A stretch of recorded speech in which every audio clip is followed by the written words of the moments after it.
knit, crochet, spin a little, and get up to all sorts of fiber fun. But I'm really happy to be here sitting in the warm glow of my undecorated Christmas tree to share some 2025 knitting plans with you. So in my room, next to my bed, I have a nightstand with a little bookshelf in it where I keep all of my knitting books. And there's too many and they're too heavy for me to hold up all at once. But let me grab a chunk of them for you. Turn the spines outward. I have, this is a selection of them. I have 17 books, or also including issues of Pom Pom, things like this, like magazines, full of knitting patterns. I love a book, whether that's, you know, Rest in Peace physical issues of Pom Pom, or that's, you know, books dedicated to the making of socks, or if it's things like Making Magazine that have great instructions, not just for knit patterns, but also for things like embroidery and needle felting projects. Cover up the instructions. So I love a physical knitting book. Love it. Here's the problem. I love them. I own, look at my notes, 17 of them. We're gonna now flash to a photo of all of them laid out on the floor. I own 17 of them. Of these 17, I have knit with one. I have knit one. I have knit one pattern out of 52 weeks of shawls. Why, might you ask? Is that number so dang bad? It's because I think, like many of us, I use Ravelry a lot, and I love supporting indie designers who are putting their patterns out one at a time on that website. I've made the muscle burra going on 11 times. You know, the reasons abound. But this is a gorgeous book, and there's no reason I should have only made one shawl from it. And all of my books are gorgeous, and there is no reason I should have made nothing from them. So for 2025, if you want to join me in this challenge, I will be documenting it here on YouTube. I want to do what I'm calling knit through the stacks. I want to knit through my collection of knitting books. I went to start counting how many individual patterns are included in these books, and the number got kind of high and I stopped. So I don't have that data for you. But my goal is to go through these books and give them a little bit of love, because they're very, very neglected, and that's a problem. I'm gonna be reasonable that I'm not going to knit through all 16 books that have not gotten any love next year. That would be a great challenge. I am worried it would subsume my whole crafting year, and I do have some other goals and things that I would like to get to that I'll talk to you all about in my goals video. We're just sticking with 5. I'm gonna show you 5 of the books that I'd like to make at least one thing out of, and if I surpass that next year, that will be great, but getting to at least 5 of these would make me feel better. Let me show you all. Let me find it in this stack. One of the main ones I'm really excited for. So I have had this copy of Pom Pom for a long time. This was fall, what year? This was fall 2021, and I think that's when I got it. This is the Roots and Branches issue. And in here there is this beautiful sweater called the Skyward. But this is the Skyward sweater. It's gorgeous. It has this beautiful textured yoke and then the pearl side facing outward on the sweater. And I got some beautiful Happy Mail. Let me actually reach over here and grab it. Recently, sorry for the crinkle, unless you're into ASMR. Let me get this yarn out of its plastic. Okay, I recently got in a sweaters quantity from Treehouse Knits on her redwood worsted base, which is 100% superwash merino, 219 yards to 100 grams. This was from the Pacific Northwest collection, and it was one of the Twilight colorways, and it's called How Long Have You Been 17? Clearly, I love this color.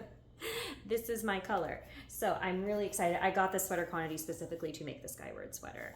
I love how oversized it is. I love the yoke. I love the double folded collar. I love that it looks like tree branches. So I'm very excited. Clearly this is the roots and branches issue. So I'm very excited to make this. So this is number 1 on the list of the books and the patterns that I want to get to next year. So that's number 1. How moody is this? How lovely. Ugh, Lauren of Treehouse and her team are amazing. They're so great. Number 2, I am getting into the idea of plushies a bit more. So I have this issue of Making Magazine. There's actually 2 patterns I really want to make out of here, but I will show you the one that is not a sweater first. Okay, so this is by Susan B. Anderson. I think this is so cute, and I just want to get into making more plushies next year. This is called Love Owls. This is so cute. This is so cute. So it's just like a mama and a baby owl with some cute embroidery on them. I think this would make a really sweet gift for somebody. Maybe not with a little, like if they're still putting things in their mouths and chewing on things, maybe not. But if you have somebody in your life who has a kid who's slightly older, who mostly is doing things like snuggling with their squishies or and their teddies and stuff, or just like playing tea party or pretend with them, I think this would be good. And I don't even know if I have anyone to give these to, if I'm just gonna make them for myself, but I have wanted to make this pattern out of this issue of making for a really long time. Then the other option out of this issue, if I can find a good photo of it, is a sweater by Nora Gone, which is lovely. It's just not the color I thought it was. This is the Intricate Pullover by Nora Gone. And so it has these really cool, this cool like sort of cascading down the sweater geometric pattern that I'm interested in. So something is getting made out of this issue, whether it's the owls or the sweater, not sure yet, but I bought this issue specifically to make the mittens that are zoomed in here on the front. But I think for next year, either the owl or the sweater is what I'm gonna go for. And also, I'm one of those people who notoriously does something like make 9 grid and then doesn't keep it with specific patterns. So this is all conceptual. This could all be subject to change. We'll really see how the year pans out. 52 weeks of socks. I'm not going to go flipping through the whole book to actually show you because the ones I want to make are on the cover. This is a pair of DK weight socks by Joji Locatelli. I will pop the name of the pattern down in the description box. I think it's River Rocks, but that might not be right. I want to make these. I think the cable up the back is so stinking beautiful. So 52 weeks of socks. I want to make something out of here. All right, so that's book number 3. Book number 4. Where is she hiding? I saw her. Where is she? Oh, there she is. The Doodle book. Come here. Okay. This is the Doodle Directory. This just came out here a couple months ago. This is compatible with all of the Doodle deck cards, sets that you've probably seen on social media. This is sort of the book with all of the base charts and some of the base patterns that you can lay those charts onto. I would really like to use the charts in here and sort of make my own pattern. I have a vision of a beautiful white sweater. The pottery you see come out of Amsterdam, I want it to be white with blue patterning all over it. I think a mix of things like flowers and geometric motifs is what I want to do. So this one is more of an intensive project. I'll have to pick the charts I want. I don't think the Doodle system has a base cardigan yet. I know there's a sweater that people did the Christmas stuff on. So what I might have to do is look at that sweater pullover pattern and figure out how I could steek it up the front and turn it into a cardigan. But yeah, this is a bit of a more involved project, but I do want to use the Doodle book to make myself a really beautiful blue and white colorwork sweater. Finally, book number 4. Come here. Okay, I got this book, a copy of this book very, very recently from U2 Yarn in Waxahachie, Texas. This is the first La Bien-Aimée book. I also have the other one, the Neons and Neutrals. But there is a pattern in here that I have been wanting to make forever. Here it is. It's also another Noragon. Can you tell? I have a type. I love cables. This is the perennial sweater. I love the cable detailing down the spine. I love how classy it is. I love how it looks tucked into her pants there. So this, I'm going to Rhinebeck next year. I'm so excited. I have a friend who lives in New York now, and so we are going.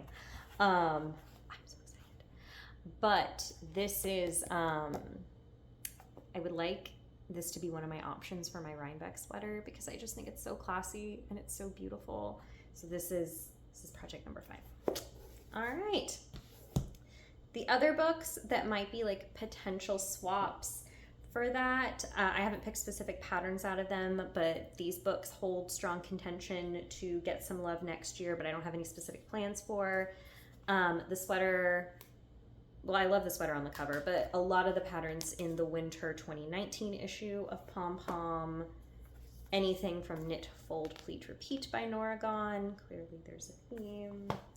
Or I recently got the Knitting for Olive book, and this one is gorgeous. This is so pretty.